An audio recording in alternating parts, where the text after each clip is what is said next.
Okay, welcome back, and this is video number 5. Okay, this is the quickest way to oneness and enlightenment. Now, what could be the quickest way, you're asking?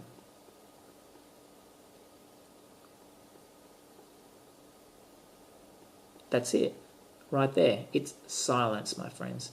Silence and awareness, internal awareness of who we are, awareness of what's going on in our heads, basically. Who's driving the bus, basically. Another great thing to be aware of is, who's is almost to be aware of your present awareness, watching present awareness. So as you're meditating, which is a great way to start this, maybe just do this now. Look at a dot on the wall, or make a dot on the wall, and look at that dot. And as you're looking at that dot, think, who's actually behind the looking at that dot, like that I-ness thing. Like when I'm looking at that dot, I'm viewing it through my eyeballs and whatnot, and it's going into my mind, and I'm thinking, okay, it's a dot. Okay, these beliefs come in, like something comes in about, what I need to do, my to-do list, blah, blah, blah.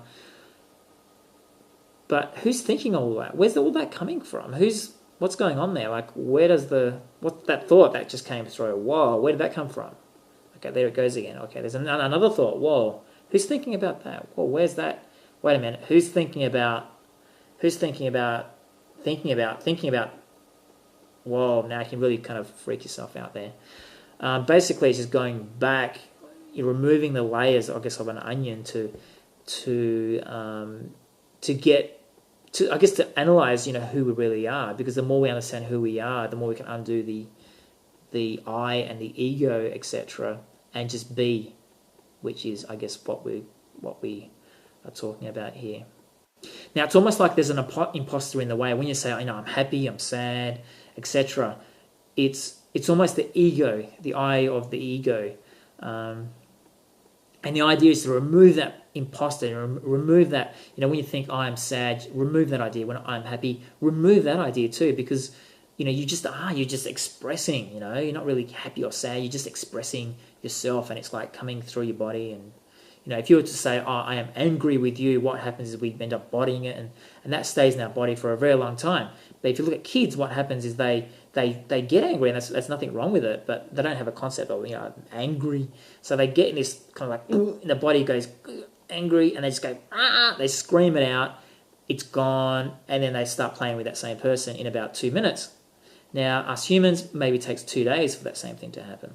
So, because I guess we have a concept of anger. So the idea is to remove the imposter of, I am sad, I am happy. And it's the imposter pretending to be yourself, and it's not really you. It's kind of like that one's kind of span you out, but the ego is playing all these games, and it's the imposter. It's pretending it's you, but it's not. It's like if I was to say, who are you? Everything you think you are, you're not. That's the ego. It's the imposter. It's pretending to be you, but it's not. Another concept is also inward problems need inward answers. For example, fear, war, anger, violence. It's an inward problem that needs an inward answer. We can't go out there and try to fix it. We can't, try to protest and, blah, blah, blah. Get rid of those, don't cut those trees. It's not about protesting. It's about going in and working out that suffering from within, and removing that suffering. And I've got a story to share. I remember once I was doing this intensive program. It was over a few days, and very, very powerful. Lots of silence, lots of meditation, lots of inward retrospection and just meditation, and with beautiful people as well. And very, very, very, very, very beautiful to be in the presence of a group meditating over a long period of time.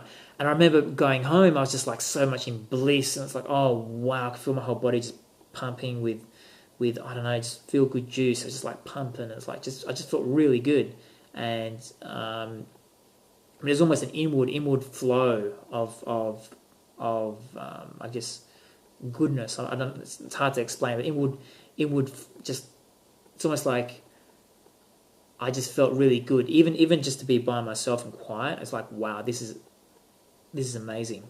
And I remember going home. It was about an hour drive to go home.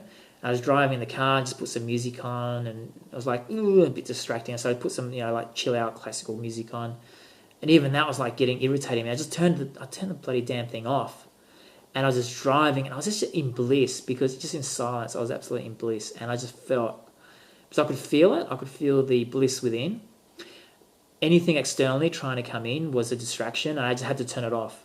And it was just an amazing experience, because I knew that silence reached an internal place of kind of bliss, I guess. And the only way to retain that was the silence itself. So the quickest way to oneness and enlightenment, that's number 5. So hopefully you got something out of that. And please feel free to leave any questions or comments. Doesn't matter what level you're at. If you're a beginner, if you're advanced, if you want to challenge my views, whatever, I don't care. I'll respond to everyone. So please leave your comments, and I look forward to hear from you. That's number 5. The quickest way to oneness and enlightenment, my friends.